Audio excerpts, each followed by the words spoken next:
आज हम बात करने वाले हैं रासायनिक अपक्रियाओं के प्रकार पे। यानी कि इसके पहले हमने पढ़ा है कि रासायनिक अपक्रिया किसे कहते हैं, हमने बैलेंसिंग पढ़ा है।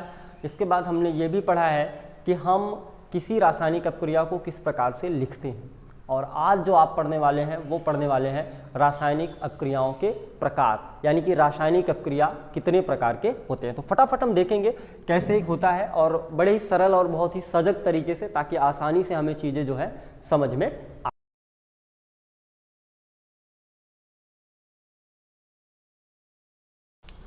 ये आपके हो गए कुल रासायनिक अपक्रियाओं के प्रकार, जहां आप देखेंगे संयोजन अपक्रिया, वियोजन अपक्रिया और विस्थापन या प्रतिस्थापन अपक्रिया, ऊष्माक्षेपी या ऊष्माशोषी अपक्रिया, ऑक्सीकरण अपक्रिया तथा अपचयन अपक्रिया, और उसके साथ है रिडॉक्स अपक्रिया।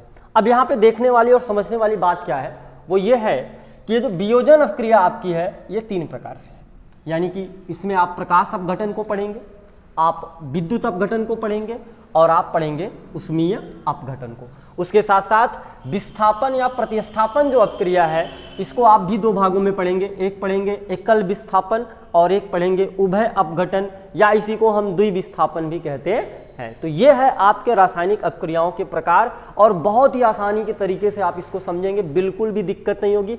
आराम से हम अपने जीवन शैली जो हमारी है उससे रिलेटेड करके हम चीज़ों को बताएंगे ताकि आप आसानी से इसको समझ पाएं। ठीक है, तो आगे चलते हैं, हम एक एक को करके पढ़ते हैं। सबसे पहले जो हम पढ़ेंगे वो पढ़ेंगे हम संयोजन अपक्रिया, यानी कि कॉम्बिनेशन रिएक्शन। क्या होता है देखिए, संयोजन अपक्रिया, संयोजन अपक्रिया बहुत ही सरल है, कोई दिक्कत नहीं है। संयोजन का मतलब होता है जुड़ाव।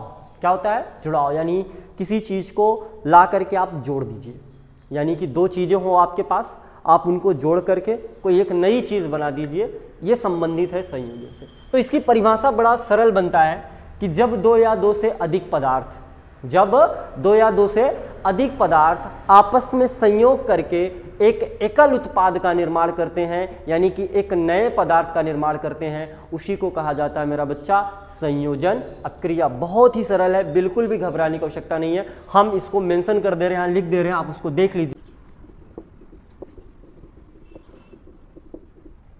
हमने आपकी परिभाषा यहां मेंशन कर दिया। वह रासायनिक अपक्रिया जिसमें 2 या 2 से अधिक पदार्थ आपस में संयोग करके एकल उत्पाद का निर्माण करते हैं, उसे हम क्या कहते हैं? संयोजन अपक्रिया। हम इसको केमिकल रिएक्शन में कैसे समझेंगे बच्चा? जैसे हमारे पास है NH3 प्लस, हम इसकी अपक्रिया करा दे रहे हैं HCl के साथ, तो हमारे पास एक तत्व बनेगा NH4Cl, NH4Cl। ध्यान से देखिएगा, आपके पास एक ये तत्व है NH3 अमोनिया, आपके पास HCl है, एक अम्ल है, यानी कि एक तत्व ये है और एक तत्व ये है। ये दोनों आपस में क्या कर लिए? संयोग कर लिए, और कितने तत्वों का निर्माण कर रहे हैं? केवल एक तत्व का, अमोनियम क्लोराइड का निर्माण कर रहे हैं, एकल उत्पाद का निर्माण कर रहे हैं। इसलिए यह कौन सी अपक्रिया हो जाएगी बच्चा? संयोजन अपक्रिया होगी। फिर से देख लीजिए, वह रासायनिक अपक्रिया जिसमें आप 2 या 2 से अधिक पदार्थ को आपस में मिलाएंगे और केवल एक उत्पाद का अगर निर्माण हो रहा है, उसे आप कहेंगे संयोजन अपक्रिया। अगर और सिंपल शब्दों में मैं आपको ये चीज समझाऊं एक और रिएक्शन लिखते हुए, तो मैं आपसे कह दूं कि आप कार्बन ले लो, कार्बन मतलब कोयला ले लो। क्या ले लो? कोयला ले लो, और उसको आप क्या करिए? ऑक्सीजन की उपस्थिति में ही तो जलाएंगे। तो जब कार्बन और ऑक्सीजन आपस में संयोग करके जलेगा बच्चा, तो धुआं उठता है, और आप कहते हैं कि कार्बन डाइऑक्साइड बना। क्या बना? कार्बन डाइऑक्साइड बना। तो एक तत्व कार्बन ये हो गया और एक तत्व ये हो गया। जब भैया 2 तत्व आपस में मिले, और कितने तत्व बना रहे हैं? केवल एक तत्व बना रहे हैं, इसलिए ये कौन सी अपक्रिया हो गई? ये हो गई संयोजन अपक्रिया। हमने फिर से लिखा है, वह रासायनिक अपक्रिया जिसमें 2 या 2 से अधिक पदार्थ आपस में संयोग करके केवल और केवल एक उत्पाद का निर्माण करते हैं बच्चा, उसे हम क्या कहते हैं? उसे हम कहते हैं संयोजन अपक्रिया। ऊष्माक्षेपी अपक्रिया, और एक पढ़ेंगे आप ऊष्माशोषी अपक्रिया। क्या पढ़ेंगे? ऊष्माक्षेपी अपक्रिया पढ़ेंगे, और हम पढ़ेंगे ऊष्मा शोषी अपक्रिया। बहुत सरल है ये भी, बिल्कुल सिंपल सा है, बस आप डर जाते हैं, घबरा जाते हैं।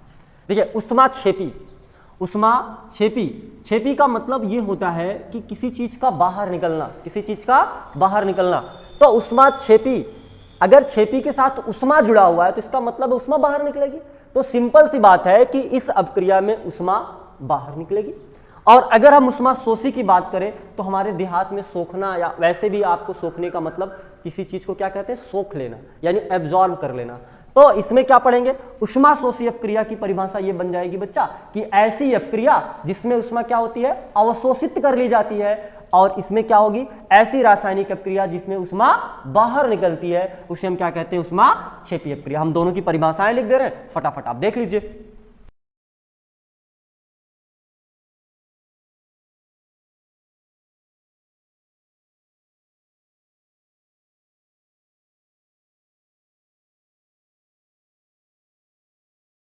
यहां से आप परिभाषा को आप देखिए और नोट करिए, वह रासायनिक अपक्रिया जिसमें ऊष्मा क्या करती है, बाहर निकलती है, उसे हम क्या कहते हैं, ऊष्माक्षेपी अपक्रिया। आप कोयला ले लेंगे यानी कार्बन, और इसके बाद ऑक्सीजन की उपस्थिति में जब आप इसको जलाएंगे तो आपको यहाँ पे देखेंगे लास्ट में 94 किलो कैलोरी ऊर्जा प्लस के साथ है, यानी कि बाहर निकल रहा है। ठीक है, अगर वहीं हम ऊष्मा शोषी अपक्रिया की बात करें तो वह रासायनिक अपक्रिया जिसमें ऊष्मा अवशोषित होती है उसे हम क्या कहते हैं, ऊष्मा शोषी अपक्रिया कहते हैं। और यहाँ आप रिएक्शन के लास्ट में देखिएगा माइनस के साथ 45 किलो कैलोरी ऊर्जा क्या कर रही है, एब्जॉर्ब करी जा रही है। ठीक है, एक सवाल आपका है, कमेंट बॉक्स में उत्तर दीजिएगा कि जब हम सांस लेते हैं, श्वसन किस प्रकार की एक केमिकल रिएक्शन है, यानी जो आप ब्रीथ करते हैं, सांस लेते हैं, वह किस प्रकार का रासायनिक अपक्रिया है, ऊष्मा शोषी है कि ऊष्माक्षेपी है। आप अपने जवाब को कमेंट बॉक्स में जरूर मेंशन करिएगा।